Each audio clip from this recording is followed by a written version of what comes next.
My name is Justus. This is Rick. Today we're going to talk about quite a controversial theme, migration. We're going to talk about this theme with two experts we're very happy to welcome today.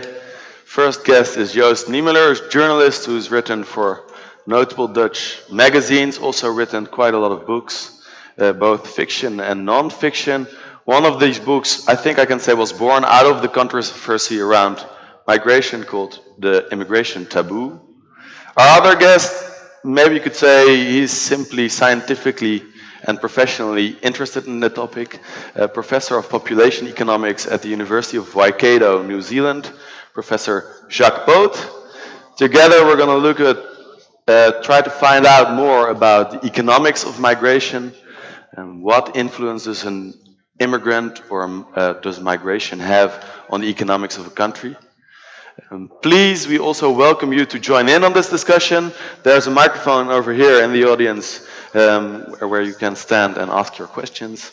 You can also mix our Twitter account, #RFD, or text your friends at home to do that, and follow us on the live stream on our website.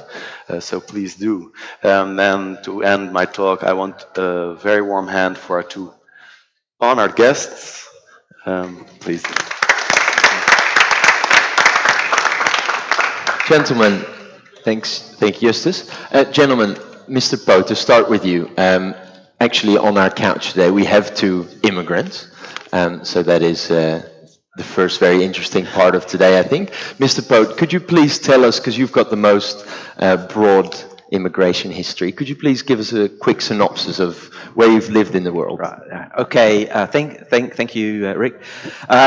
So first of all, thank you very much for inviting me to be here today, and thank you for in the audience when we have this competition of this beautiful day outside for joining us in this discussion. Clearly, I'm very passionate about this topic, and I hope to be able to share some of these things with you today.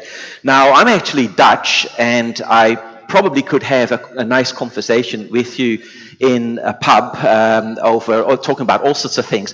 But the problem is I left the Netherlands 35 years ago, and I actually am a graduate in econometrics from the university down the road here in Amsterdam. And we won't say the name. I think you know which one. And so I did my master's and then migrated to New Zealand, and that was kind of chain migration. And the reason is that I had already quite a lot of relatives living in New Zealand, and there was an opportunity there at a university called Victoria University for a job, which I applied for, and they gave me to do my PhD research.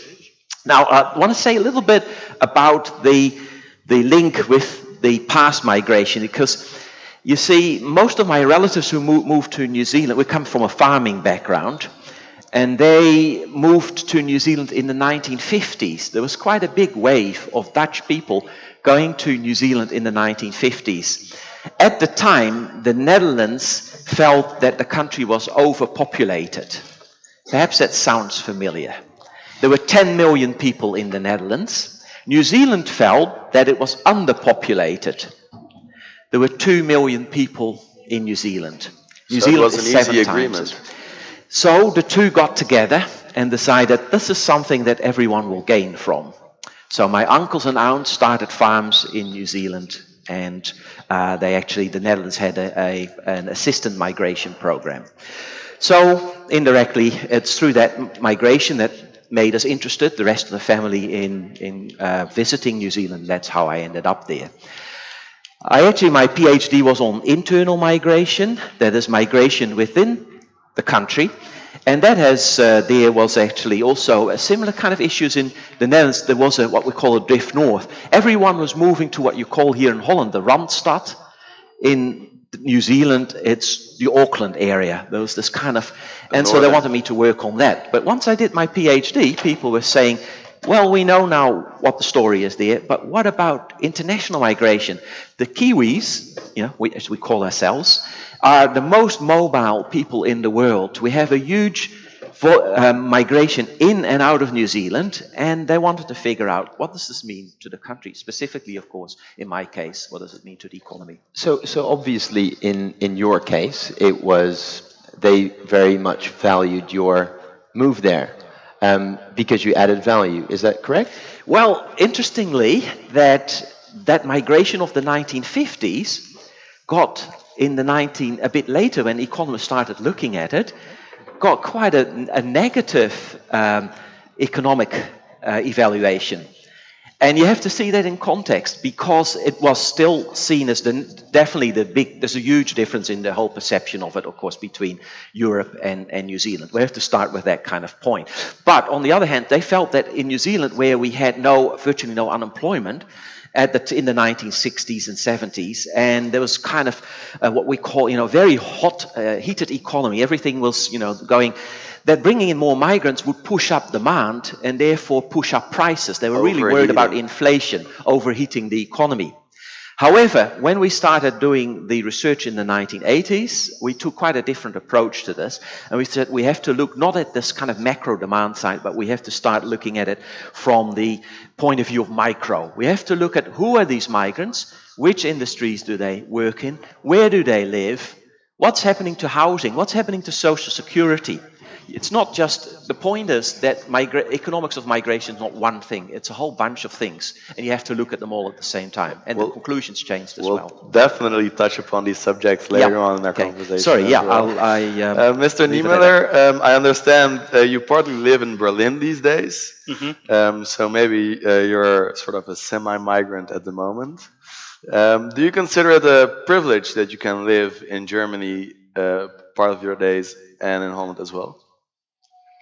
A privilege. Yeah, well, it's easier. I mean, it's easier for me to buy a house in Berlin. And Berlin is a cheaper city than Amsterdam, so there's a lot of good things about it. And it's also a more interesting city, I think. Yeah,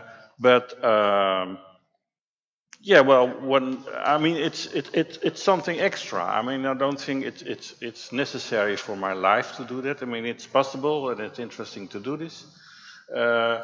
But when I would have to live only in Holland, it wouldn't be a big problem for me. But maybe it has something to do with my background, because I have a German name. My family came. Grandfather came to Holland in 1805 because of Napoleon, had something to do with it. Yes. And from Berlin as well, do you know? Sorry? From Berlin as well? No, from Bielefeld. It's a place not far from Almelo. Just on the other side of the border. Yeah, well, more or less, yeah. So at that time, you couldn't really say there were different countries. I mean, it was more or less a fluid situation where people could pretty easily go over. And the interesting thing is that I did some research on it, and one thing was very interesting, that his first name was Friedrich. When he came to Holland, it became Frederik after 1 year. Yes. So he studied Dutch and he became totally Dutch in 1 year, which was interesting because he was also part of the German community, what was from the Lutheran church at that moment. And there was still that community in the city where he went to, in Haarlem, in Holland. So they more or less stayed together, but on the other hand, he married a Dutch girl. Also after 1 year he became totally Dutch. Integrated. And after that you see in the archives, you only see Hendrik Niemöller and no Heinrich Niemöller anymore. Okay. And he never went back. He never went back to Germany or whatever. And the thing is, I tried to find out why he was migrating. And there could be two reasons. One was political. The German boys at that time, they had to serve in the army of Napoleon. It wasn't the case in Holland. So about 40 or 50,000 German boys went to Holland at the time. So he was a political refugee. Maybe, but it could also be economic, because the economics in Holland were much better than at the time. And it was a big family there in Germany. So only one son could stay there and have the mill. So my name is Niemöller, which is new mill, could stay at the mill and work there. The other people had to go away. So right. Maybe it was a kind of, and it's interesting because that's the same thing happening now, that you cannot really see if something is political. It's also always a little bit ambiguous. What you mix together, yeah. Right. Okay. So you researched your family's immigrational history. You also researched more about immigration, which ended up in a book, or Yeah. resulted in a book, called The Immigration Taboo. For everybody here that didn't read your book, could you give us a quick synopsis of what you did or how you went to work? Yeah, what well, resulted? the idea behind it was very simple. I thought, what do we actually know about immigration in all kinds of scientific fields? Not only economics, it's a big thing, but also sociology and biology. Psychology is also a part of it. So all different kind of scientific fields. Demographics, of course, is very important. And what research was done about it in Holland, about the Dutch situation, and it was much more than I thought it was, because a lot of this is not well known. That was basically the idea. And the idea is that it's why it's called a taboo. Well, lots of people say to me, well, what's the taboo? I mean, we talk about nothing else here. But the taboo is that it's the taboo is that we are not talking about the facts about immigrations. For example, the economic thing is that there never was well, only once, a long time ago, never was a Dutch government who said, well, let's find out, do we get money out of migration or do we lose money out of migration? What are the facts? That never happens, and there is one research done by the CPB, the Central Planbureau, but they didn't by themselves. They were not asked by the government, and that's important because when the government don't ask you, they don't have to respond. So they just say, oh, this is interesting, and that's it. So it was made and never used. It was never, well, it's used a lot, and also interesting in government papers, you see it a lot, but there was never, only in strangely enough, I found out that the most left-wing government we ever had, the Den Uyl, at the time of Den Uyl, he was the only time there was an official research about what would the effect be, and the result was the effect would be negative, and then Den Uyl said, okay, we have our official point is that we don't want immigration. And after that it became a total mess because it never was worked out. But it was the only time that the government made a principal point about it. Before we go into whether it's negative or positive, and what group is negative or positive, Mr. Poot, do you recognize this taboo? Well, I think I don't. I find this a bit surprising. I can see that the perspectives in Europe are somewhat different, perhaps, from the traditional immigrant countries. Definitely, immigration has never been a taboo. People have been studying, as I mentioned already, in the 1950s. Waves were analyzed. Australia and New Zealand were in the 1980s leading the way in looking at putting all these different aspects together. But also, I must say, in recent years, I think there's a lot of work done on solid scientific work on the impact of immigration in Europe by a number of organizations. And now, including, in fact, I've been the last 4 years involved with something called a Norface project, which Norface is a consortium of the science foundations of the European countries. They put together a lot of money to fund 12 big trans-European, pan-European projects looking at all these different aspects. And I've been going to a number of these conferences. The one here in the Netherlands, by the way, is led by the Free University, which I didn't mention before, but I will now mention it, where, of course, I did my master's in econometrics. But it's led all this migration research. There's 2 real big centers. And for anyone, if you're interested in the migration research, there's 2 websites that you want to look at. One is IZA in Bonn, which is the labor market. They do stuff from the whole of the world, people like Borjas and all these economists talk about. The other one is in London. It's called Cream Center. So rather than them looking it up, what is the type of research that they conduct there? Okay, well, I think Joost is right that people recognize that it's a complex issue, and we need to look at it in a multidisciplinary way. So I fully agree with him that that you need to bring a team together that considers this in a broad way that covers the demography, that covers the public finance side, that covers the macroeconomics, also covers the kind of issues of trade, and trade and networks, of course, are very important. And so it's not to kind of put in the end sort of like one number on it. I think that is that just kind of simplifies it, and it makes it too casual as a topic. So, but I think we can be far more informative with this, tackling all these different things at the same time. I'm not sure I think you've been working with the Free University for quite some years.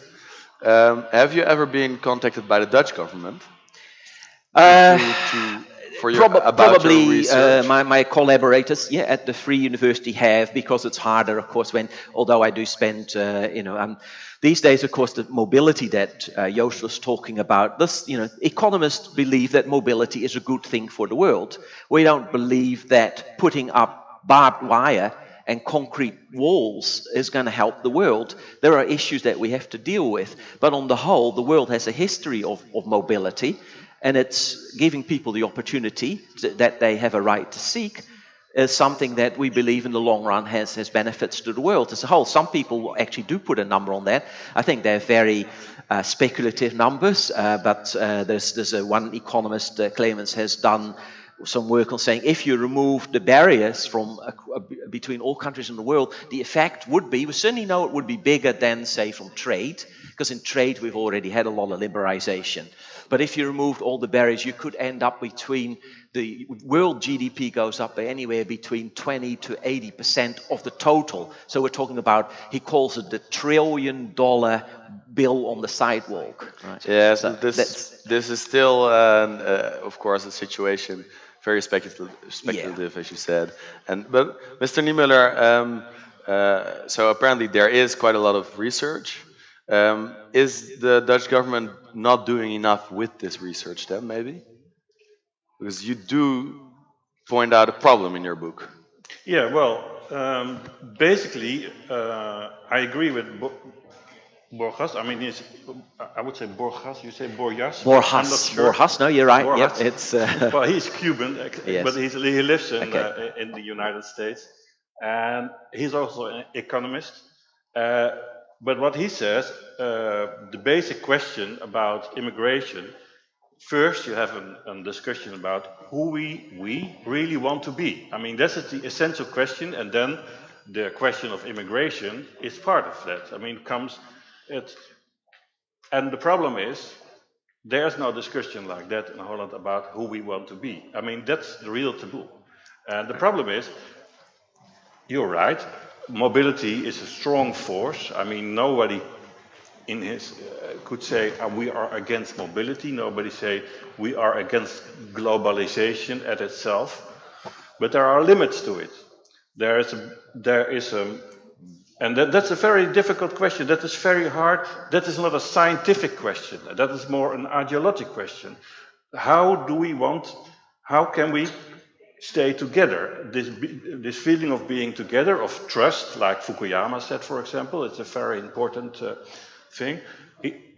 There are also, Putnam is a sociologist, he says, how a more multi-ethnic society has less trust. So there is more, in other sociological terms, there's more bridging and there's less bonding. So people have to do more to make one society. It costs more. So even though the image of a borderless world might be economically interesting, it does lead to less trust, and hence is not as idealistic as we might imagine in the economic well, a lot picture. of things which are, for example, we are here now in this big Black Pete discussion. I don't know if you heard anything about it, but For those everyone in the audience knows what This used I to was be a a child thing for the international students. It's. things. This is this little children party. We have this guy called Black Pete, And this used to be let's say, a normal thing in the Dutch society. Nobody had any thoughts about it. Now we have more people of color in our society, and they say we are offended by it. That some, not all, some say it. And we don't want to offend anybody. We don't, as we, let's say, what I remember from my time, I never had this association with racism and Black Pete. It was just a play for children. Okay, but now is the question, who is offended actually? Because I'm offended now, because I'm called a racist, because I like this Black Pete. So this is how complicated discussions get. So this is all about bridging and bonding. So we have to bridge, we have to work, we have to talk about things which used to be informal, normal, and now a lot of things become complicated. So our whole society became complicated and became more agitated, there became more aggression. Lots of people say, I don't like it here anymore, or whatever. This has also to do with globalization, with people coming from different places. And yes, you're right, this has always been the case, this is not something new. Right. Because if you think about the Netherlands before World War II, if somebody from south of the big rivers moved to north of the big rivers, there was also kind of, different religion, different background. So it's nothing new, right? The world has always been kind of, and I think that but please, if you hadn't finished, please continue. I agree with you that I'm not against immigration or something, but it has also everything to do with proportion.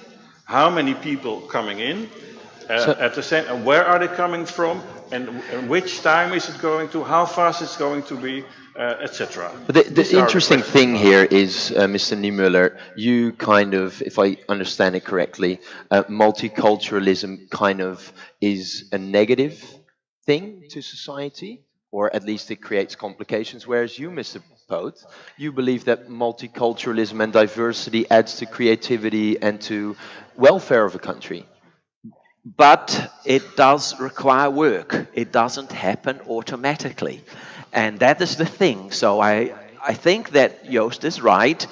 It does require an open discussion of this. It does require significant government policies. I'll give you some example I do want to get back to also what I find is worrying about the debate, particularly in Europe, is the scaremongering. The saying, okay, if this goes on, this is going to be horrible, because I want to give one example, a story which is true, which has happened in the world, which kind of contradicts that. But before I do that, I want to talk about this multiculturalism, which if you take a country like Australia, which clearly has this multicultural, sometimes they change the name of it, but they've been really deliberately doing right from the start things such as introducing non-profit television, which allows for, in Australia, you could already several decades ago watch Dutch television before the internet. You could, any country of this. So there's also this issue: how do you do it at schooling? You need to educate children, and it's both sides. Because I think the bridging and bonding is Bonding is easy in a sense because it's, although in fact the funny thing about the Dutch in New Zealand is they were saying there wasn't enough bonding at all. They were the invisible migrants. They just they bridged so well with the Kiwis. They actually didn't. The bonding, the Dutch culture was kind of lost, and I've spent a lot of time working with the trust trying to bring Dutch culture to New Zealand, but that's a different story. Do you still celebrate Sinterklaas? Oh yes, there's still Sinterklaas, and the Black Peter discussion, although for some of my children are grown up now, so I haven't been involved in, but that discussion certainly hasn't come up. I'm almost certain it hasn't. So it's still there. Maybe we should all migrate to New Zealand. Right. I think we have a question in the audience.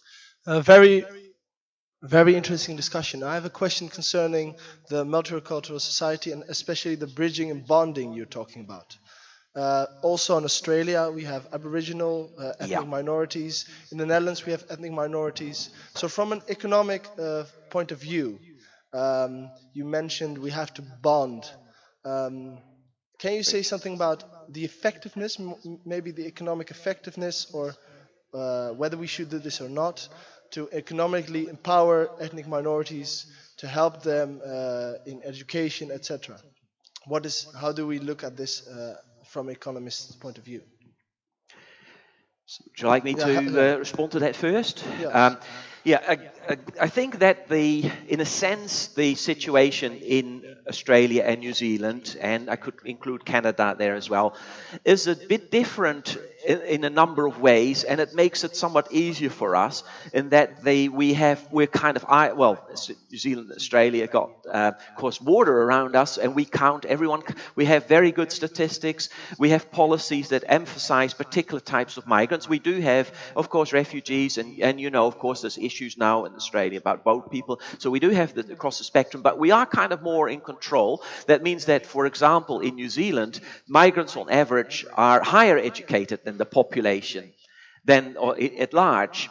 So that means that this debate about bonding and bridging can be discussed well. You actually find that there's a lot of opinion about migration in New Zealand. The opinion remains relatively positive. There have recently been the issues on housing is one big issue. There's not enough housing, particularly in Auckland. Prices are going up. Migrants are actually, because they're better educated, quite often it's argued they push up prices. Actually, the facts are they're not. It is the price increase in Auckland is due to the sort of things that has increased the prices in the US before the crash. And so there's a lot of speculation, a lot of all sorts of things happening. Certainly migration is a very minor part of that.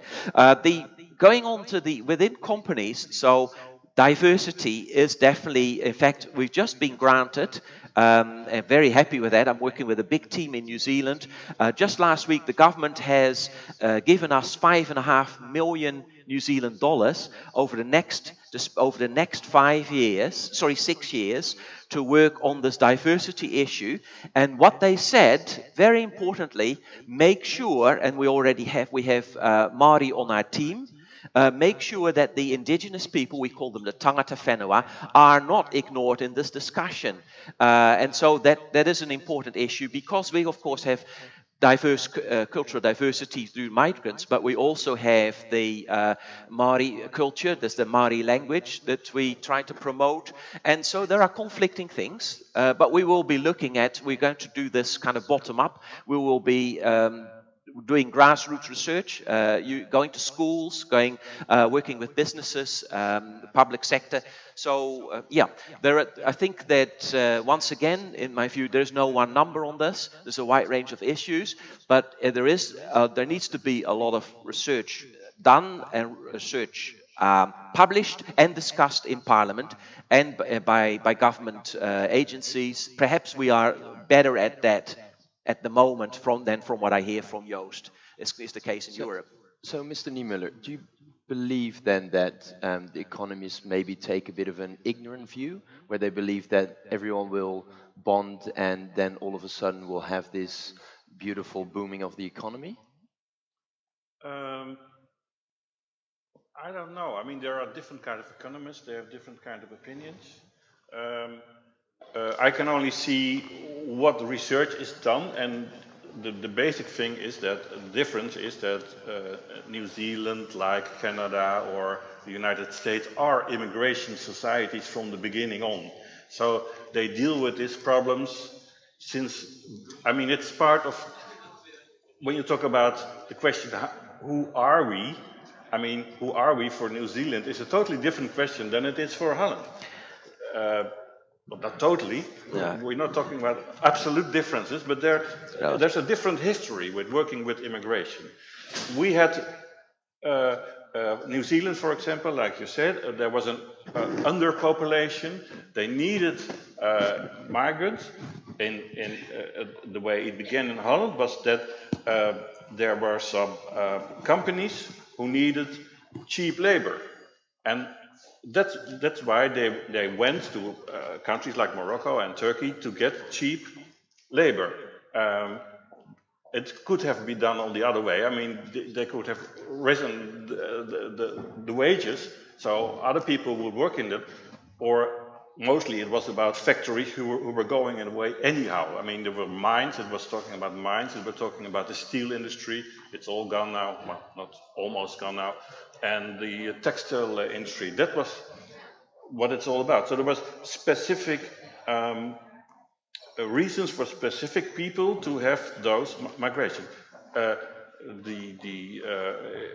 That's a different thing than when you ask people to come over to help develop your countries, or you want people like they have. I'm not sure. I think they have that also in New Zealand, that they have a quotum for they want so much people from there. Or, I'm sure they have it in Canada, but maybe not in New Zealand. So they have an immigration policy based on who they are. That's different than it. So we at least in the 60s and 70s, the value we sort of put on an immigrant was the value it added to these companies and not to the entire country. We didn't really evaluate them enough. If the government evaluates an immigrant these days, how do they do that? Like, what assumptions do they make about the value it adds or it takes away from your country? Maybe. I think that I'll say two things, because I hadn't got the opportunity to say something about the story that I said, a true story, which I think is very important because George Borjas knows about it. David Cart actually did the work.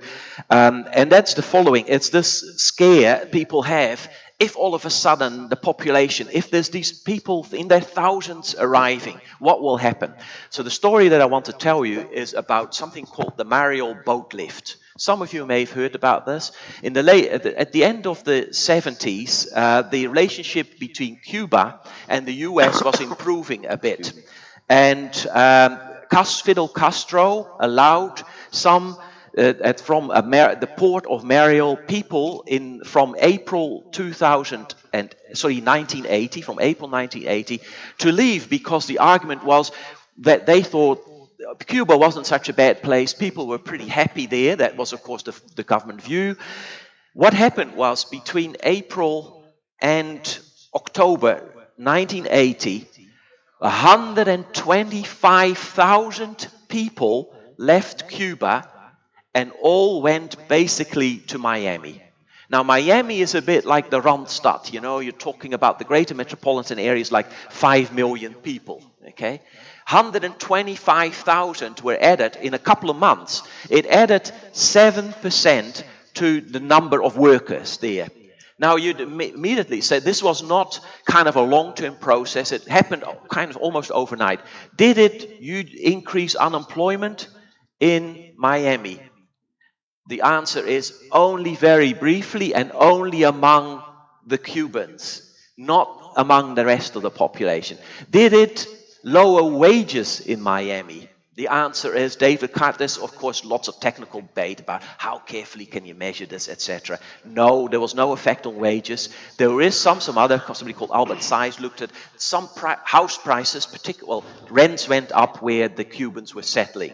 But the point I'm trying to make is this amazing flexibility or absorption capacity of an economy to deal with even quite big shocks. It doesn't, of course, take away from the bigger issues that we talked about before, about the social and the broader perspectives. But I just wanted to give that point. Now, how do we do in our part of the world try to answer these questions if you have so many different aspects to it? So personally, of course, because I guess I'm a bit of a technocrat, I believe that you can quantify a number of things, and we do have some really good models to do this. So that's what we did in New Zealand before. So I wrote a book, but my book is the one that originally is on basically if you put everything together in a huge computer model of the economy, and you may be kind of skeptical of these models. The CPB, or here in the Netherlands still uses a lot of these models too. They're never perfect. If you put everything you know into these models, you can look at scenarios, and we did that for New Zealand.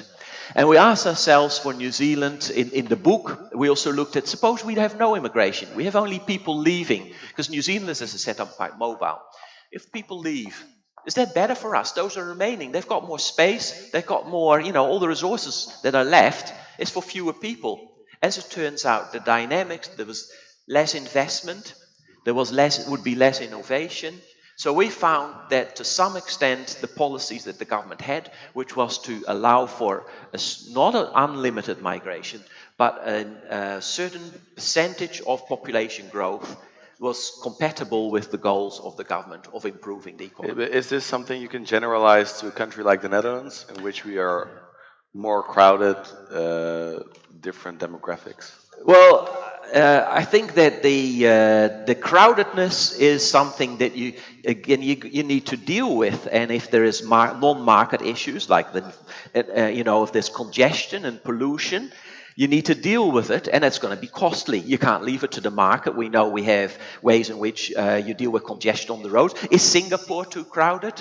Is New York too crowded? Is Australia too crowded? Well, precisely, of course, it's both Australia and New Zealand. You can say it's easier for us, but the migrants mostly still settle in the big city. So urbanization, globally, we continue to see the world becoming more and more urbanized, and that's coinciding with this migration. We'll touch on that briefly towards the end if we get the time for that.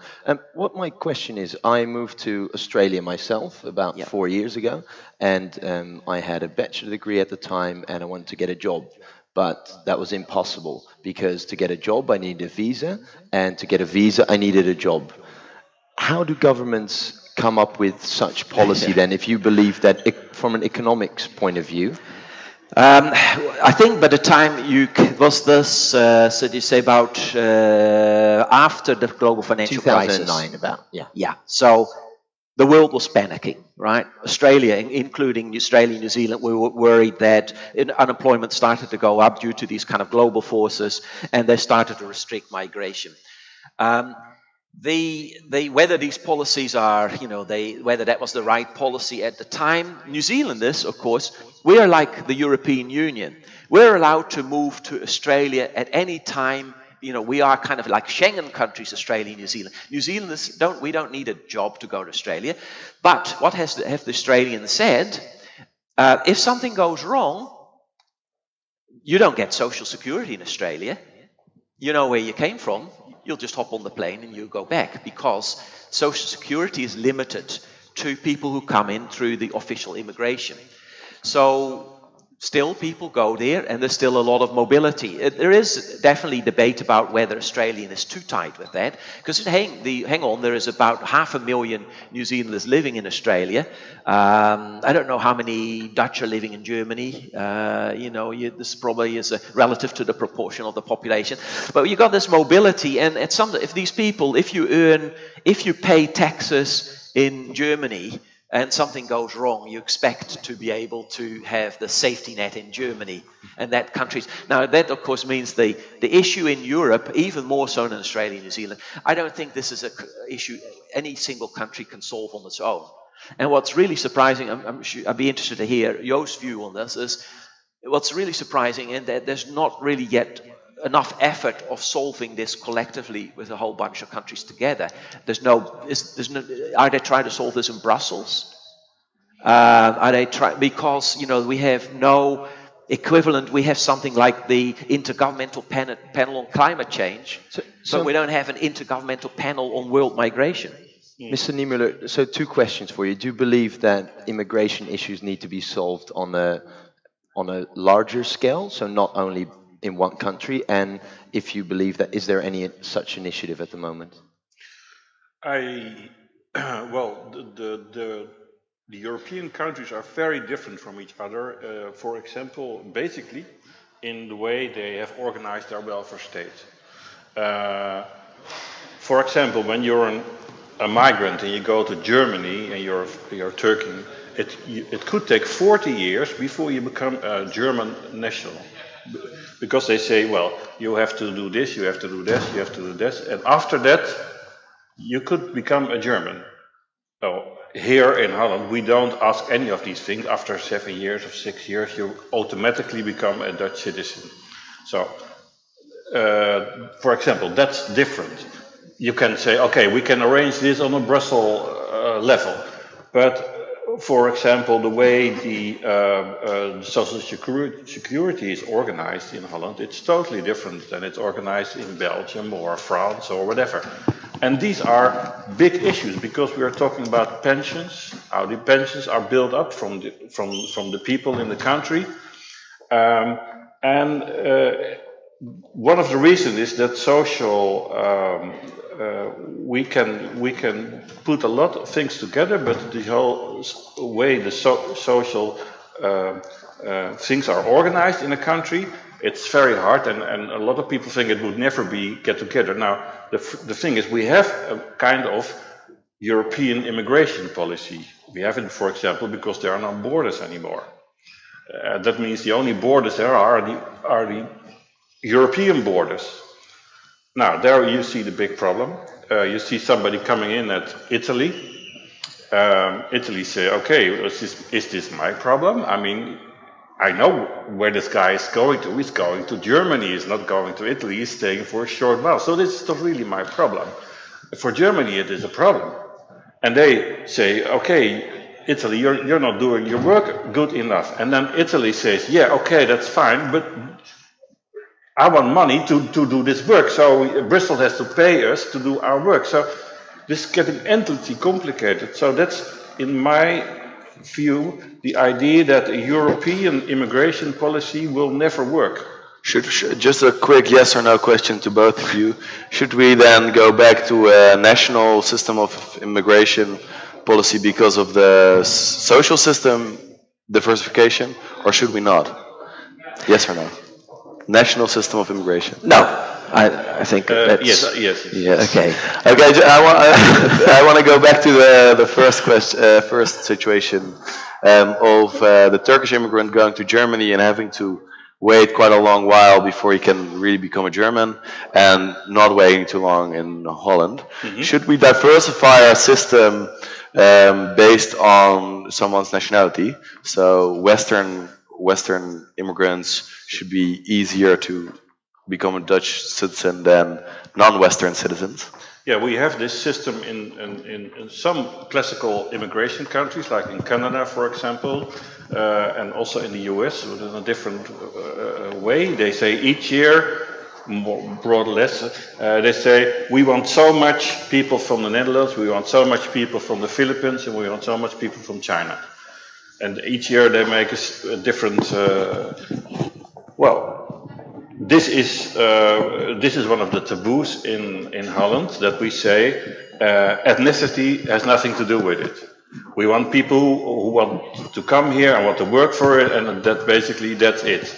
Well, there's a lot of research. Ethnicity is, Borgas called ethnicity is sticky, which is a very good name for it.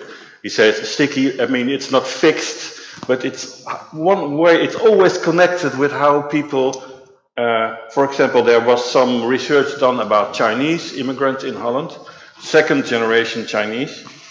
They were all doing wonderful. They spoke Dutch perfectly. They all married Dutch women and Dutch men. They were high in the university, high in the society.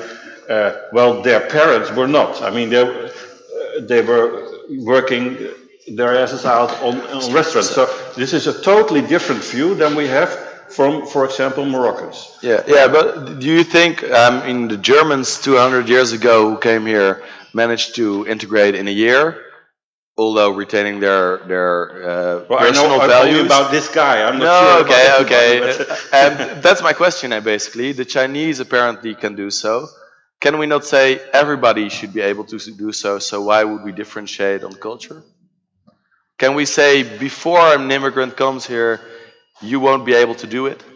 You won't be able to integrate? Well, we know that there are big differences. We know that. Because of the research, we see it. And the next question is, do we make policy about it? Well, we don't. In my opinion, when you would talk about what actually we want to be, it would be better if it was more diverse. That were more from. And so this quotum system in itself is, in my view, not so bad. But isn't a lawyer from Turkey much more similar to a lawyer from China than a lawyer from China is to a plumber from China? So what I'm trying to say is that, is it borders that really shapes people, or is it their cultural back or their education? Yeah, well, a good plumber from Turkey is the same as a good plumber from China. I mean, there's no difference between that, of course. But the thing is, well, first thing is we don't need plumbers. We can get them ourselves. I mean, that's the important thing. We have to ask, what do we really need? I mean, and this is changing in Dutch policy also. We have more we have between push and pull things. Actually, what do we want is more now into question than it used to be. So that's different. Mr. Poot, I think you mentioned Singapore earlier. Singapore is a country in which highly educated immigrants get a permanent visa and lower educated people get a transition visa, which simply means that if there's no work, their visa might run out and then they can't stay. Is this a policy that makes sense, you think? We do something similar in New Zealand, and in fact we even refer to it as a triple win. I'll give you what happens in New Zealand is we get migration from the Pacific Islands, which are of course less developed than New Zealand. People have lower incomes, and we have something called the recognized seasonal employment or employer scheme. And for parts of the year, New Zealand still has a lot of agriculture. See this idea, well, we have our own plumbers, or I think we be very careful that, any given person says how many people there are needed.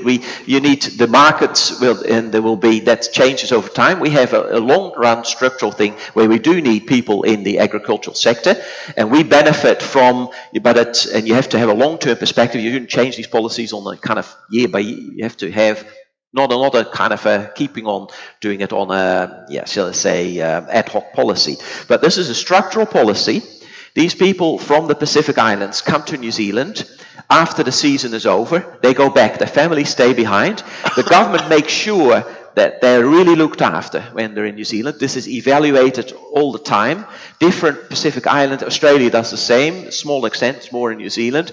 It's a triple win situation because New Zealand gains from in fact, they develop skills. The same people come back. That's the other thing. Migration is not a one-off thing. There's more and more people migrating. You have return migration, onward migration, you have student migration, retirement migration, transnationalism, the kind of thing that Joost does. So the whole thing is becoming more and more fluid. Why is that a triple win? Because it benefits the migrant clearly, but it benefits also the Pacific Islands. So the remittances, we haven't talked about that at all yet. What is coming out of the research in the world now is that there is, if you have 250 million people around the world who each, on average, of course some of them don't, some of them do, but on average transmit several $1,000s back to their families. Think about what that means for their home countries. So earlier you said it's not good for the immigration policy to become more national. I think in Holland, Polish workers are quite controversial, and because of the European legislation, they should be free to live here and to work here.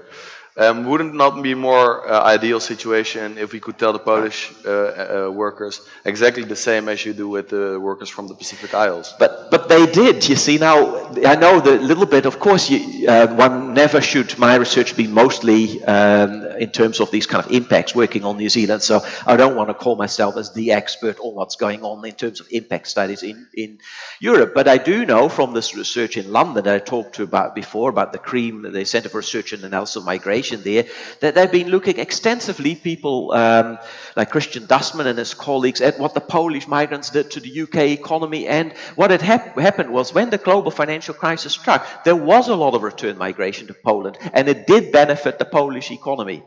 As well as kind of, so you should allow these kind of mobilities to depend on where, whether the market is, whether countries enter into recession. We see now, interestingly, that Australia, New Zealand, again, we have this kind of mobility. Now Australia is having more unemployment than New Zealand. We actually came out of the recession. They kind of went into it much later. They had a lot of the minerals boom. A lot of New Zealanders are now returning. So we do see a roller coaster. But that's basically people responding to incentives. So we don't. The picture What- we have is not really complete. They are actually returning. But Yeah, here's they are. They are returning. People are one over the world, between 20 to 50% of a migrant, somebody who decides I'm going to live in another country, will within 5 years go back to their home country or somewhere else. There's a huge amount of mobility that people ignore. Finally, I do take issue with the point about where the policy should be on kind of engineering some kind of ethnic structure. In New Zealand, we abolished this completely in the 1980s. We have a great diversity of migrants. We take in people based on family, so you do get certain groups, of course, becoming bigger because there is family reunification. But we have a wide spectrum. We've got a lot of business migration, investment and I think in the end, my final point would be that the late Jane Jacobs really knew what migrants do and what makes cities tick. And I know you had a talk about cities here last year, and which is that cities are very diverse and migrants contribute to that, and it only makes the city better. so very nice statement. All right, thank you. Oh, just Jane Jacobs here. I won't go over it straight away. But doesn't Mr. Niemöller have a bit of isn't the situation here different? Because between Australia and New Zealand, you're saying that most immigrants to Australia are New Zealanders, and most immigrants to New Zealand now might be some Australians coming there. So there's a bit of a win-win situation for the both of them. But the situation here seems very different, where there's quite some people wanting to come to the Netherlands, but they can't really offer anything in return. Or is that not fair? Joost can correct me on this, but if I know the statistics, and he's talked to demographers here, the vast majority of migrants in the Netherlands are from within the Schengen countries, right? Mm-hmm. Not from outside Europe. And they do have opportunities to go back. They have opportunities to move elsewhere.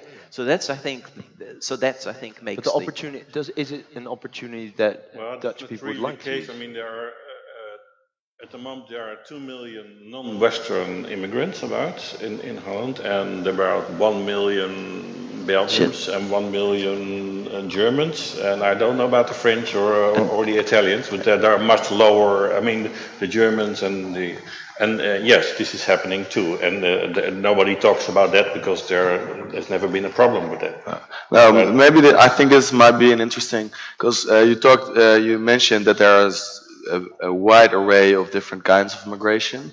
One of the kinds we have not talked too much about are refugees, not economic refugees, but refugees for war or discrimination or genocide. Can I make one point? I'm not in the discussion. I'm not in favor of centralized immigration policy as out of scientific principles. That's not what I'm saying.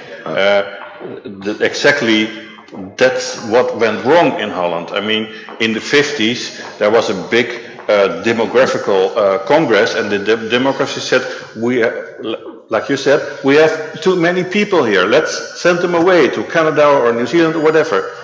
1 year later they said, we have too few workers, we need to get them back. So both policies were they were sending people away, and it cost lots and lots of money, just bringing about these people just from a point of from a congress, from demographics, or from economics way of view.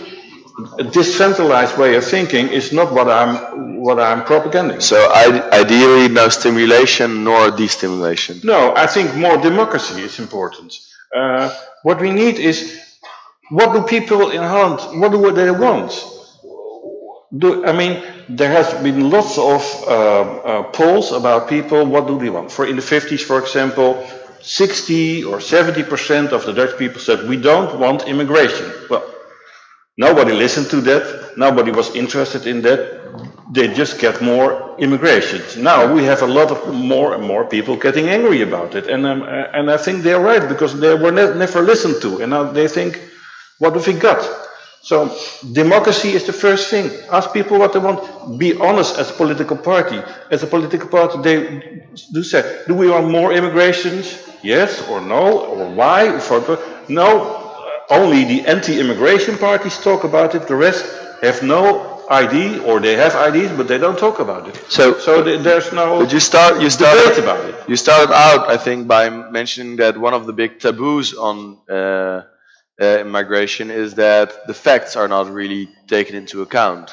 Yeah. Is it maybe true that in this intense public debate, facts don't get the attention they deserve? So maybe you should take it a little bit out of the populistic debate and look more at the facts. Yeah, when you don't get the facts, you get emotions. That's just what's happening now, and it's like what you see in France, where the majority party is becoming an anti-immigration party, like the National Front. They will be the first party, and it's very good possible that the next French president will be Marine Le Pen, because of a lot of things. But one of the things is because it's not very going good with the economy in France, but also because they say we don't want all this immigration, we don't want all these problems. It's gone too far. Yes. So unfortunately, it's 1:30 and our time's Yeah. up. We've barely touched on the subject, but one last question to both of you. If you've got one word of advice for the Dutch government on immigration policy, what would that be? May I start with you, Mr. Poot? Yeah, I think to do make sure that the facts are discussed. However, not only do that, as I mentioned before, I don't believe that this is an issue that a country can individually solve within Europe. Also do this collectively within the European Union as well, and particularly because what you mentioned, the issue of the migration from Africa, the pressures that there will be in the years to come of people wanting to come to Europe will continue. It's just a fact of demography, of the growth of population there. So to say, well, okay, we will just try to deal with this in our local patch is probably certainly not inadequate and maybe counterproductive. All right. Mr. Niemöller, same question for you. One piece of advice? My advice would be make immigration policy, because there's nothing like it. There are endlessly lots of rules, but there's no policy, there's no ideology, there's no philosophy, there's no openly ID. So make the policy clear what you want and talk about it. That's basically it. Well, we hope they followed our stream online, because I don't think there are government representatives over here right now. So this was our discussion on the economics of migration. I would like a warm hand for our two guests, Joost Niemöller and Jacques Poot.